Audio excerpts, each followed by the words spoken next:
Hello.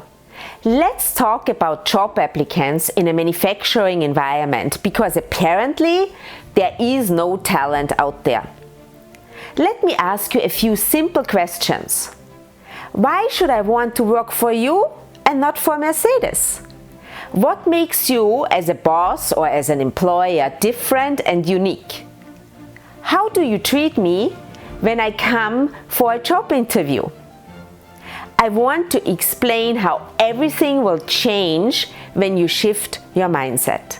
Many employers come from a place of power. You need me and the job, and that's why I have the right to treat you however I want. I make you wait. I don't bother to ask how I can pronounce your name correctly. I don't offer anything to drink. I want to appear interesting as an employer rather than being interested in the person in front of me. Oops, this doesn't seem to be a good approach. What is your superpower as an employer?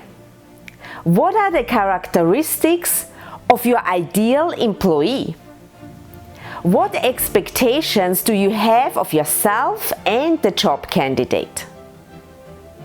If a job ad is intriguing and generates interest, you are on the right track. When I worked at Magna Powertrain, my boss had us reply to every single job applicant. Who wants to read from the get-go?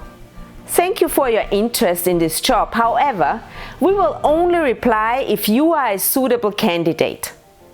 Wait, what? Remember what I said at the beginning. Avoid coming from a position of power. You will get out of the candidate search as much as you are willing to put into it. Finally, I want to leave you with a Chinese proverb. If you pay peanuts, you get monkeys. This was my thought for today, and I will see you next week again. Until then, be happy, be healthy, and be at your best.